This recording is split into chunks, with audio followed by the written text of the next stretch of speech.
আলু এবং করলার চচ্চড়ি ভীষণ মজা লাগে গরম গরম ভাতের সাথে খেতে। চলুন তাহলে রেসিপিটা দেখে নেওয়া যাক। প্রথমে কড়াইতে আমি তেল দিয়েছি, তারপর পেঁয়াজ কুচি দিয়েছি। আমি এখন কিছুক্ষণ নেড়ে নেব। নেড়ে নেওয়ার পর যখন হালকা নরম হয়ে আসলে একটি তেজপাতা দিয়ে দেব। তেজপাতা দেওয়ার পর আবার কিছুক্ষণ নেড়ে নেব। হালকা যখন লাল ব্রাউন হবে তখন আমি 1 চামচ আদা বাটা, 1 চামচ রসুন বাটা দিয়ে দেব। তারপর এটা আমি কিছুক্ষণ এখন কষিয়ে নেব যাতে কাঁচা গন্ধ না থাকে। কষিয়ে নেওয়ার জন্য আমি হালকা পরিমাণ পানি অ্যাড করেছি। তারপর এখন আমি সবগুলো মিশিয়ে নিচ্ছি। মিশিয়ে নেওয়ার পর 1 চামচ হলুদ, 1 চামচ মরিচ গুঁড়া, 1 চামচ ধনিয়া গুঁড়া, 1 চামচ জিরার গুঁড়া, 1 চামচ লবণ, স্বাদ মতো লবণ।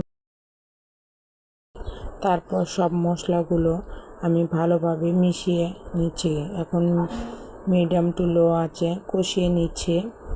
কিছুক্ষণ কষিয়ে নেওয়ার পর যখন তেলটা ছেড়ে আসবে মশলা থেকে তখন বুঝে নিতে হবে মশলাটা কষিয়ে নেওয়া হয়ে গিয়েছে। এখন ধুয়ে রাখা করলা এবং আলুগুলো আমি দিয়ে দিলাম। দিয়ে এখন ভালোভাবে সবগুলো মিশিয়ে নেব। কিছুক্ষণ মিশিয়ে নেওয়ার পর আমি এখন ঢাকনা দিয়ে ঢেকে দিচ্ছি। কয়েক মিনিট আমি ঢাকনা দিয়ে ঢেকে দেওয়ার পর ঢাকনা তুলে নিলাম। দেখুন অনেকটা পানি বের হয়েছে। এই পানিগুলো আমি এখন ভালোভাবে শুকিয়ে নেব।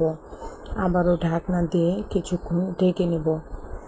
ঢেকে দিয়ে আবারও আমি কিছুক্ষণ পর ঢাকনা তুলে ভালোভাবে নেড়ে চেড়ে কষিয়ে নেব।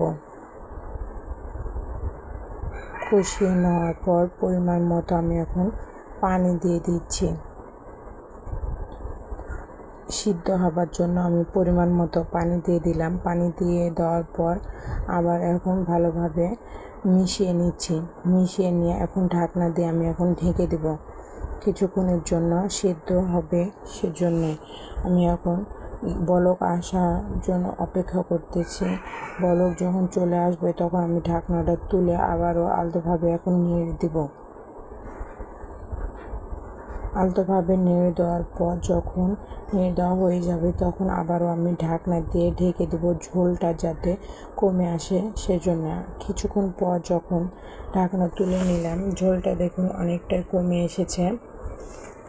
আবারও এখন নেড়ে দিচ্ছি। নেড়ে দিয়ে এভাবে চামচের সাহায্যে আমি আলুগুলো এবং করলাগুলো ভেঙে দিচ্ছি। ভেঙে দিয়ে ঝোলটা একদম গাঢ় করে নেব। এভাবে আমি কিছুক্ষণ করে নেওয়ার পর দেখুন ঝোলটা অনেকটা গাঢ় হয়ে এসেছে।